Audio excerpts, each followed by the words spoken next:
او بخښونکي څښتن تعالی په نامه ګرانو زده کوونکو د هر څه دمخه خپل سلامونه او نیکې هیلې تاسو ته وړاندې کوم. الله دې وکړه چې روغ او جوړ اوسئ، د صحت جامې مو په تن وي، همداسې د خپل قلمونه او کتابچې مو د ځان سره تیار کړي وي ترڅو د درس مهمه ټکي په خپل کتابچو کې یاداښت کړئ. هیله‌مند یم چې خپله تیر شوی درس مو هم د ځان سره تکرار کړی وي. مخکې د دې نه چې نوي درس باندې پیل وکړو، زه یو ځل په تیر درس باندې به کوتاه کتنه کوم. د موږ د تیرې ورځې درس د اووم ټولګي اړوند د مایکروسکوپ په هکله باندې و. موږ او تاسې د مایکروسکوپ ډولونه وپېژندل، همدارنګه د مایکروسکوپ اجزاوې مو هم وپېژندلې. د مایکروسکوپ ډولونه موږ وویل چې موږ کومو مایکروسکوپونو ته چې د بیولوژي په لابراتوارخونه کې ورته اړتیا ده هغه ساده مایکروسکوپ دی، مرکب نوري مایکروسکوپ دی او د تسلیخ مایکروسکوپ دی. مایکروسکوپ هم تعریف کړ چې مایکروسکوپ هغه وسیله ده کوم ژوندي اجسام چې په سترګو نه لیدل کېږي موږ کولی شو د مایکروسکوپ وسیله باندې وګورو. او مایکروسکوپ د دوه کلمو څخه اخیستل شوی و، مایکرو کوچنی، اسکوپین لیدل، یعنی د کوچنیو اجسامو د لیدلو آله. د مایکروسکوپ اجزاوې وي اکوله، د مایکروسکوپ تیوب، د ابجکتیف کاسه، ابجکتیف، استیجیامیز، همدارنګه د استیجګیرا، غټ تنظیمونکی پیچ، کوچنی تنظیمونکی پیچ، د مایکروسکوپ مټ چې په لاتین کې آرم ورته ویل کېږي، همداسې د مایکروسکوپ میرر یا آینه، د مایکروسکوپ بیس یا قاعده. ورانو زده کوونکو، د مایکروسکوپ درس څخه وروسته نن نوی درس پیلوو چې د درس بیا هم د اووم ټولګي اړوند دی، د بیولوژي مضمون، دریم لوست، د لوست عنوان دی د حجرې ځانګړتیاوې. کله چې موږ ګران زده کوونکو د حجره موږ د مایکروسکوپ د لاندې ګورو او حجره مطالعه کوو، نو حجره ځان ته ځانګړتیاوې لري، لکه څنګه چې نور موارد په طبیعت کې خاصې ځانګړتیاوې لري، حجره هم همداسې ځان ته ځانګړتیاوې لري. ځینې ژوندي موجودات شته چې د یوې واحدې حجرې څخه منځته راغلي دي، لکه امیب، باکتریا، فنجي او داسې نور. یو ځل بیا تکرار کوم دا خبره خپل. ځینې ژوندي موجودات په طبیعت کې شته، په چاپیریال کې شته، زموږ خاوشا شته چې د یوې واحدې حجرې څخه منځته راغلي دي، لکه امیب، باکتریا، فنجي او داسې نور. همدغه یوه حجره ده چې ژوندی موجود د دې څخه منځته راغلی دی، یوه واحده حجره ده او د خپل د ژوند ټول فعالیتونه سرته رسوي. امیب یو حجروي ژوندی دی چې په انسانانو کې د ناروغۍ سبب ګرځي او بالخصوص ویلی شو چې د اسهالاتو سبب ګرځي. کاذبې پښې لري، کله چې شرایط پرې سختیږي ځان ته کاذب پوښ هم غوره کوي ترڅو د ځان ساتنه وکړي. باکتریا دوه بوده لري درنو زده کوونکو، یعنی هم ضررونه لري، زیانونه رسوي په طبیعت کې او هم ګټې رسوي. زیانونه د باکتریاو څه دي؟ مرضونه رامنځته کوي، حیواني مرضونه، نباتي مرضونه رامنځته کوي او همدارنګه د باکتریا ګټې هم ډېرې ګټې لري په طبیعت کې، لکه دوا جوړولو کې، واکسین جوړولو کې، په صنعت کې له باکتریا څخه کار اخیستل کېږي، همدارنګه د الکولو په تولید کې. یوه ډېره معمول بیلګه درنو زده کوونکو، د موږ او تاسو په کورونو کې کله چې شودې په مستو باندې بدلیږي، دا د یو ډول باکتریاو فعالیت دی چې موږ ته شودې په مستو باندې بدلوي. درنو زده کوونکو، کله چې موږ وایو چې دا ژوندي اجسام د یوې حجرې څخه منځته راغلي دي، پس د دې ته په لاتین کې څه وایي؟ دې ته په لاتین کې وایي یوني سلولر. دې ته په لاتین کې وایي یوني سلولر. هغه ژوندي چې د یوې واحدې حجرې څخه منځته راغلي دي، درنو زده کوونکو لاتیني اصطلاح ته کارول شوې ده یوني سلولر، یعنی یو حجروي ژوندي موجودات. همدارنګه درنو زده کوونکو ځینې نور ژوندي اجسام شته چې د میلیونونو حجرو د یوځای کېدلو څخه منځته راغلي دي چې غټه بیلګې انسانان دي. همداسې عالي نباتات دي، همدارنګه حیوانات دي. درنو زده کوونکو، کله چې موږ وایو چې د میلیونونو حجرو څخه هم ژوندي موجودات منځته راغلي دي، هغه هم د خپل د ژوند ټولې چارې د حجرې په وسیله باندې یا د حجرې په مرسته باندې سرته رسوي. دا ډول ژوندي موجودات د څه په نوم باندې یادېږي؟ د مالټي سلولر په نوم باندې یادېږي. مالټي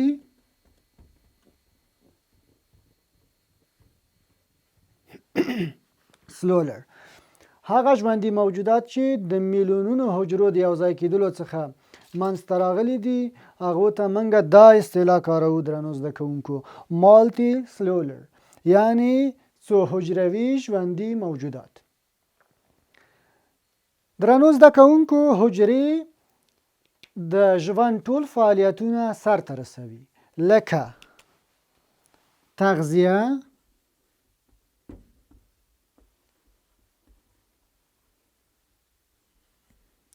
تنفس،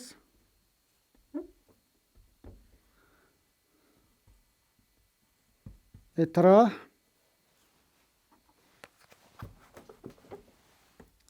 طرحه کول، همدارنګه او ډیرښت. درنو زده کوونکو، یو ځل بیا دا خبره تکراروم، دغه حجرې که چیرته هغه یا دغه ژوندي اجسام که چیرته هغه یونی سلولر وي او یا هم مالټي سلولر وي، د ژوند ټولې چارې سرته رسوي، لکه تغذیه. تغذیه څه شی ده؟ یعنی خواړه خوري، خواړه لاسته راوړي، همدارنګه خواړه تولیدوي. تنفس کوي، یعنی نفس اخلي. همدارنګه طرحه کول، اضافي توکي د بدن څخه بهر ته اطراح کوي یا طرحه کوي یا لرې کوي. او همداشان ډیرښت کوي، یعنی د خپل نسلونه ډیروي، تکثر کوي.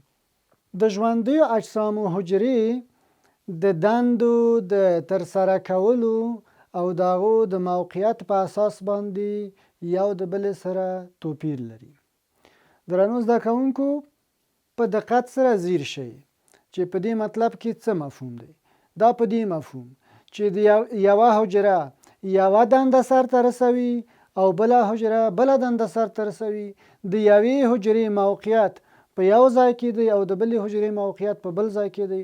لکه زه کولی شم د انسان په جسم کې تاسو ته دا مثال واضح کړم.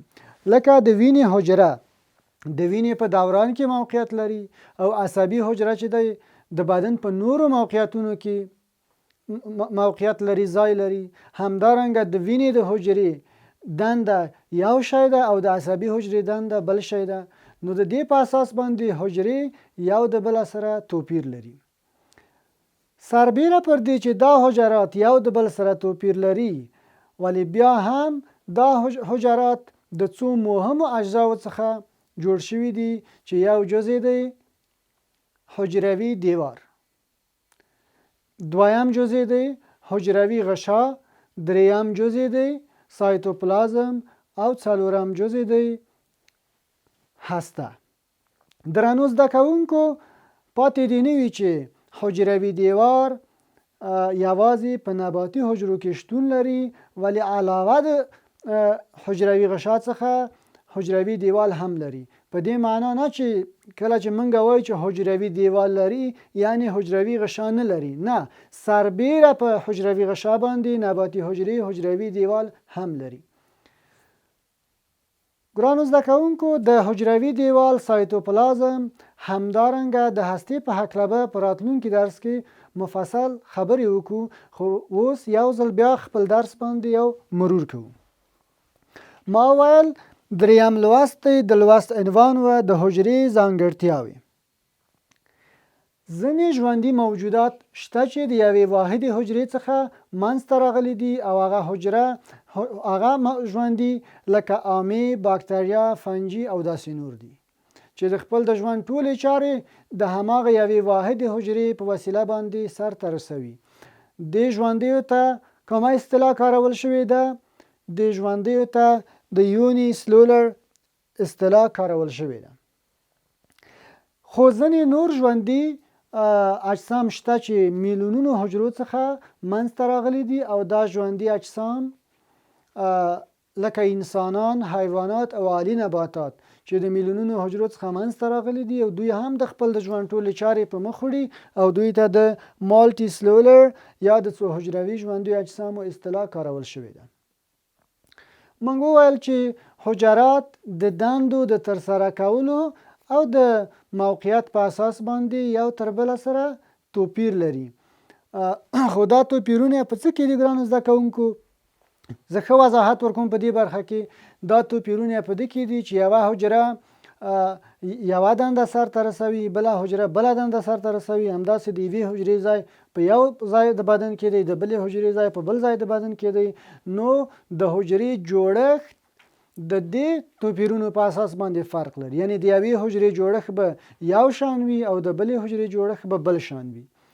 کومه چې یوه دنده سرته رسوي هغه به یو ډول جوړښت لري، خو کومه حجره چې بل ډول دنده سرته رسوي هغه به بل ډول جوړښت لري. کومه حجره چې د جسم په یوه موقعیت کې شتون لري د هغې جوړښت به یو ډول وي او کومه حجره چې د بدن په بلې برخه کې شتون لري نو د هغې جوړښت به بل ډول وي. نو همدارنګه حجرې سربیره پر دې چې دا توپیرونه لري، خو بیا هم دا حجرې د څو مهمه جزونو څخه جوړې شوي دي، یعنی څو مهمې اجزاوې لري چې دا اجزاوې دي: یو حجروي دیوال، دوهم حجروي غشه، دریم سایتوپلازم،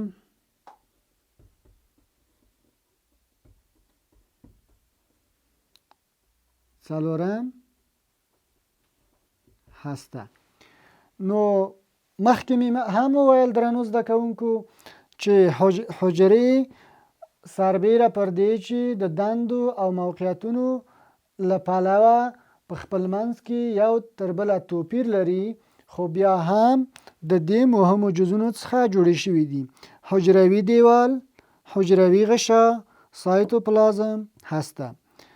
حجروي دیوال یوازې په نباتي حجراتو کې شتون لري، ولی سربیره د حجروي غشه حجروي دیوال هم حجرات لري، یعنی حجروي دیوال بیرونی برخه ده او د دننه خواته بیا حجروي غشه ده.